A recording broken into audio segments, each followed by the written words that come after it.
اعوذ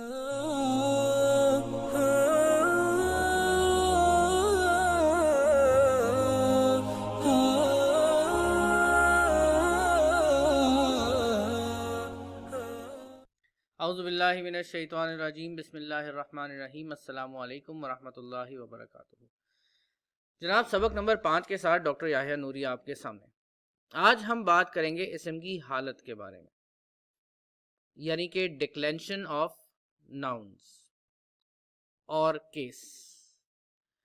ہوتا یہ ہے جناب کہ جب ہم اسم کو ڈسکس کرتے ہیں تو 4 ڈفرینٹ ایسپیکٹس ہیں جن سے ہم اسم کو ڈسکس کرتے ہیں۔ ایک ہے اس کا کیس یعنی اس کی حالت، دوسری ہے اس کی جنس یعنی اس کی جینڈر، تیسری ہے اس کا نمبر یعنی کہ اس کا عدد، اور چوتھی ہے اس کی کائنڈ یعنی کہ اس کی وسعت۔ تو آج ہمارا ٹاپک صرف اسم کی حالت کے بارے میں ہے۔ ہوگا یہ جناب کہ جب کسی بھی جملے میں اسم استعمال ہوگا تو یا تو وہ فاعل کی حالت میں ہوگا، یعنی وہ کوئی کام کر رہا ہوگا، اس حالت کو ہم حالت رفع کہتے ہیں، اور ہم کہتے ہیں کہ اسم مرفوع ہے۔ یا وہ مفعول کی حالت میں ہوگا، اس حالت کو ہم حالت نصب کہتے ہیں، یا ہم کہتے ہیں کہ اسم منصوب ہے۔ یا کسی چیز سے اس کا تعلق ظاہر ہو رہا ہوگا، اسے ہم اضافی حالت کہتے ہیں یا حالت جر کہتے ہیں۔ اب حالت رفع یا فاعلی حالت سے کیا مراد ہے؟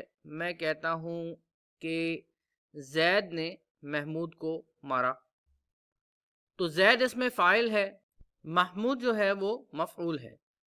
تو جب ہم اس کو عربی میں لکھیں گے تو ہم لکھیں گے ضربا زید محمودا۔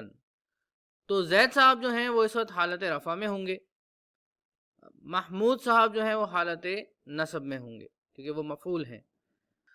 تو انگلش میں ہم ان کو کہتے ہیں، جو پہلی صورتحال ہے یعنی سبجیکٹو کیس، جو دوسری صورتحال ہے جو محمود کا حال تھا وہ آبجیکٹو کیس یا ایکوزیٹو کیس کہلاتا ہے، اور جو تیسری صورتحال ہے جس میں ہم پوزیشن شو کر رہے ہیں وہ پوزیسو کیس کہلاتا ہے۔ کبھی کبھی اس کو ہم جینیٹو کیس بھی کہتے ہیں۔ اب میں آپ کو ان تینوں کیسز کی 3 اور ایگزامپل دیتا ہوں۔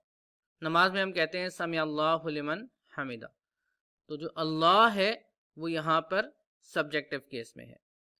پھر قرآن کریم کی آیت کا ایک حصہ ہے وما قدر اللہ حق قدری، یہاں پہ اللہ کا جو لفظ ہے وہ منصوب ہے۔ اسی طرح ہم کہتے ہیں کتاب اللہ، تو کتاب کا مالک اللہ ہے، ہم یہ شو کر رہے ہیں کہ یہ اللہ کی کتاب ہے، تو یہاں ہمارے پاس ایک پوزیسو کیس ہمیں نظر آ رہا ہے۔ پچھلے سبق سے آپ کو یہ یاد ہوگا کہ ہم نے حرکات اور اعراب کی بات کی تھی، تو جو آخری حرف کے اوپر حرکات لگی ہوئی ہیں وہ اعراب کہلاتے ہیں، اور ہمارے پاس یہ 2 پیش ہو سکتے ہیں، ایک پیش ہو سکتا ہے، 2 پیش یعنی تنوین، 2 زبر ہو سکتے ہیں، ایک زبر ہو سکتا ہے، 2 زیر ہو سکتے ہیں، ایک زیر ہو سکتا ہے، سکون ہو سکتا ہے جس صورت میں ہمارے پاس کوئی حرکت لگی بھی نہیں ہوگی۔ تو ان تمام صورتوں میں یہ جو اسم کی آخری حرف ہے اس کے اندر تبدیلی آتی جاتی ہے، یعنی کبھی آپ نے سنا ہوگا محمدن، کبھی آپ نے سنا ہوگا محمدن، کبھی آپ نے سنا ہوگا محمدن، اسی طرح مسجدن ہے، مسجدن ہے، مسجدن ہے۔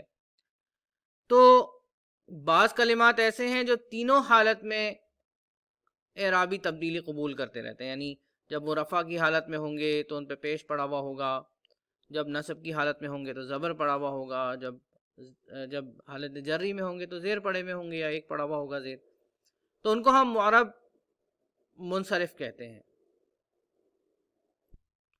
ان کے آخر میں عام طور سے آخری حرف پر ایک تنوین لگی ہوئی ہوتی ہے۔ اس پورے پروسیس کو یعنی رفع سے نصب میں جانے کو، نصب سے جر میں جانے کو انگلش میں ڈکلینشن کہا جاتا ہے، کہ جو ناؤن ہے اس کی اعرابی حالت کا جو لیول ہے وہ گر رہا ہے آہستہ آہستہ۔ ایک چیز آپ نے نوٹ کی ہوگی کہ جب میں حالت نصب میں لفظ کو لے کر جا رہا ہوں یا کلمے کو لے کر جا رہا ہوں تو میں اس کے آگے اینڈ پہ الف لگا رہا ہوں۔ یہ الف عام طور سے حالت نصب میں لگایا جاتا ہے، اور یہاں پہ ایک بات اور سمجھنے کی ہے، وہ ہے استثناء کی بات۔ یہاں یہ سمجھ لیں کہ گرامر کیسے بنتی ہے۔ پہلے لوگ کوئی زبان بولنا شروع کرتے ہیں اور بعد میں اس کو سیکھنے سکھانے کے لیے کچھ قواعد وضع کیے جاتے ہیں جنہیں ہم گرامر کہتے ہیں۔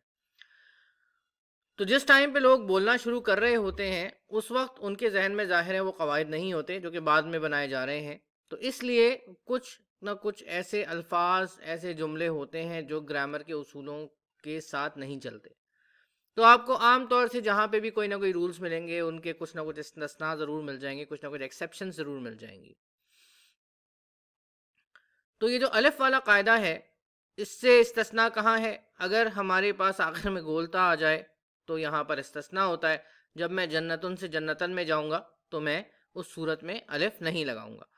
اسی طرح اگر میرے پاس الف اور حمزہ ہو تو جب میں سماعن سے سماعن بناؤں گا تو اس وقت میں حمزہ کے بعد الف نہیں لگاؤں گا.